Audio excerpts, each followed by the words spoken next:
Hello, my name is Francis and I work for Eco Schools England, and I am the Eco Schools coordinator for the whole country, and I am delighted to be here today presenting to all of you at the Schools Climate and Education South Yorkshire Conference in 2021.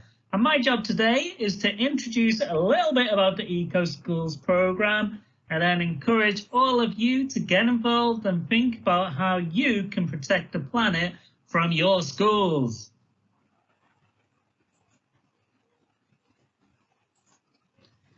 You may be sitting there thinking, what is Eco Schools? Well, Eco Schools is a 7-step program that has been designed to put young people in control of environmental projects and actions in their school and local community. Today, we will mainly be focusing on Step 3, Action Plan. Eco Schools began in 1994, following the Rio Earth Summit in Brazil in 1992. Now, we are present in 71 countries with nearly 20 million young people around the world taking part in Eco Schools. This makes us the biggest education program on the planet! Oh, sorry, I always get a bit carried away at that bit. Anyway, this leads us to your first task, which is just a short discussion. Why do you think it is so important to involve young people in planning and delivering environmental action? When you've discussed this, share your ideas with your classmates and your teacher.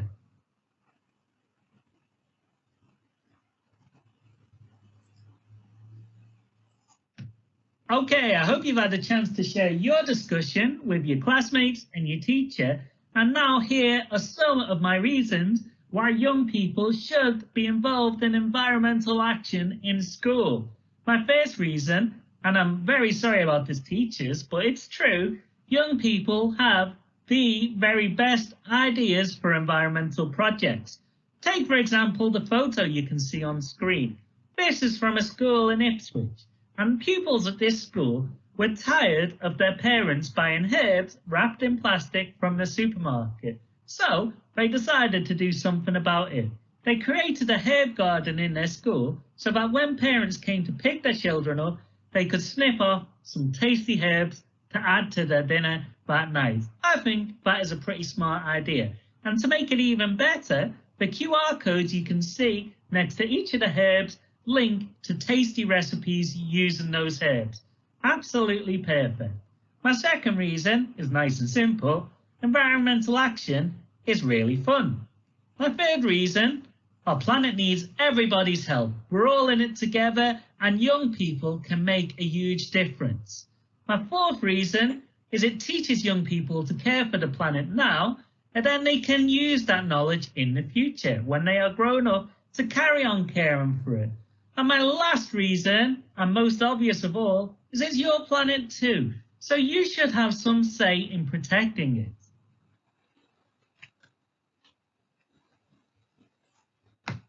Before I introduce today's Eco Schools challenge for you, I need to first introduce another very important aspect of the Eco Schools programme, and that is our 10 topics. When schools work through each of the Eco Schools 7 steps, they need to choose 3 of our 10 topics to work on. In alphabetical order, our first topic is biodiversity, and this involves caring for all plants, animals and insects. Next, we have energy, and that means reducing your energy use and investigating greener energy sources.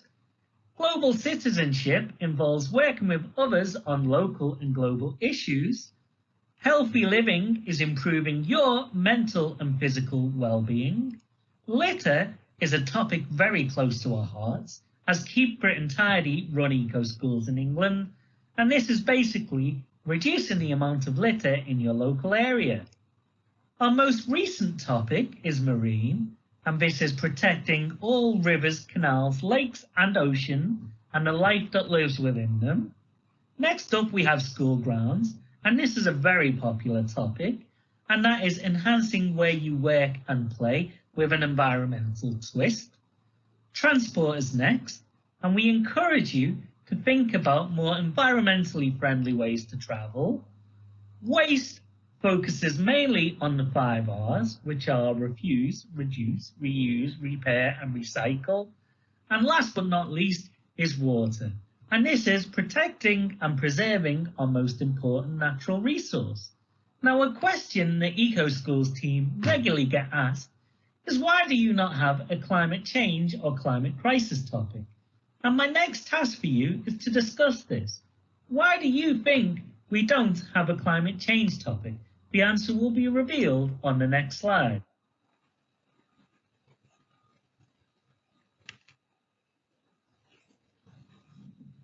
The reason we don't have climate change or the climate crisis as one of our topics, as I'm sure you are aware, is because each of our topics relate to these huge global issues. For example, the energy and transport sectors are the largest emitters of greenhouse gases in the UK, whereas biodiversity is dramatically affected by climate change, as is our access to water. Your challenge today is to create an EcoSchools action plan for your school and your school community. Your action plan should include actions for any 3 of our 10 topics. So you will first need to decide which topics you would like to work on. You can discuss this, then have a vote as a class.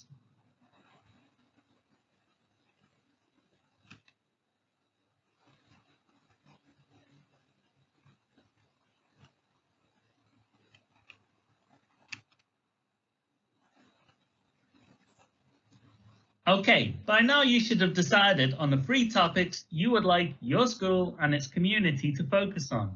And now it's time to decide how you will be organised for this lesson. Will you be working as a class to decide on the actions for all 3 topics? Will you split your class into 3, each group working on 1 topic each? Or you could even work in smaller groups before collaborating at the end of a lesson to produce 1 action plan for your school.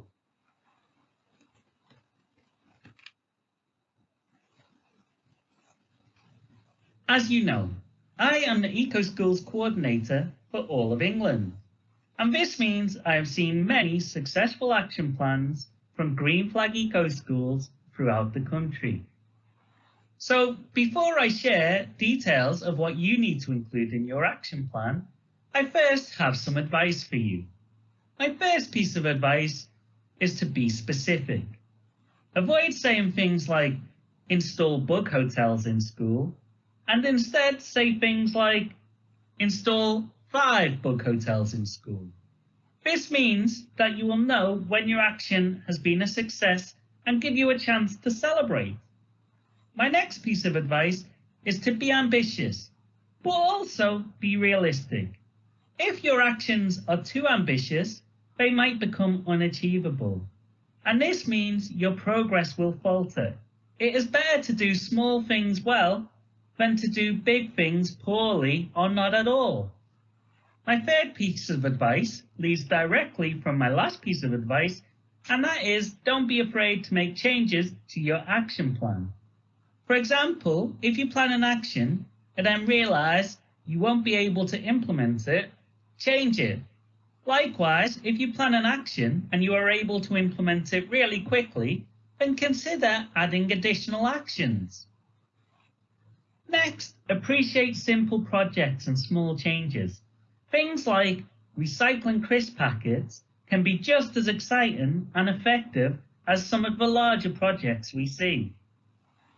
Next, always celebrate what can be achieved rather than focusing on what can't. It is exciting to work on environmental projects, and if you are like me, you will want to make lots of changes at once. But this isn't always possible. So instead, celebrate what you can achieve. And finally, don't be negative and don't judge others. I always feel like the key to long-term success is positivity.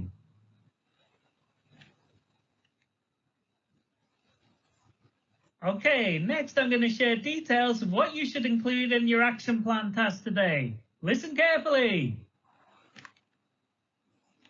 Nice and simple, just write the name of the topic you have decided to work on. I am going to use the biodiversity topic for my examples. The aim is what you hope to achieve.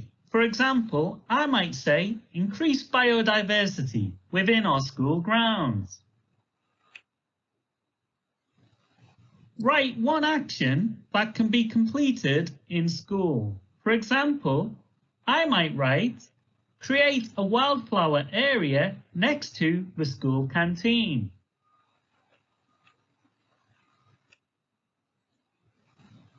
EcoSchool's work should extend beyond your school boundaries, so I encourage you to write one home action.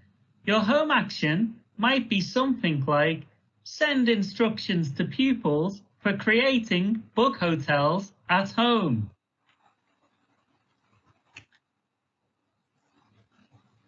It's not only pupils that should be encouraged to change their behaviour, it's also teachers. After all, they share this planet too. So I would suggest you write an action for the teachers in your school. Sticking with my biodiversity example, an action might be for every teacher to plan one lesson about an endangered species this term. Next, you will need to decide how long your actions will take to complete. My examples so far have been creating a wildflower area, sending instructions for creating book hotels home, and planning a lesson about endangered species. I think this could all be done within one term. Next, you will need to decide how you are going to inform people about your project and who will be involved in your project. To inform people about my biodiversity actions, my Eco Committee will plan an assembly. There will also be information included in our school's e-newsletter, and the book hotel instructions will also be sent home in an e-newsletter. The people involved in my project are Year 6 pupils who will be responsible for planting the wildflower area, parents and all pupils who will be responsible for creating book hotels at home, and teachers who will be responsible for planning lessons about endangered animals. Finally, you will need to consider how you will monitor your project to decide whether it has been a success or not. For my wildflower area, I am simply going to take before and after photographs. For my creation of book hotels at home, I am going to ask pupils to let me know when they have created a book hotel at home and keep a total. For my teacher action, which is planning lessons on endangered species, I am going to ask each class to feedback what they have learned during a whole school assembly.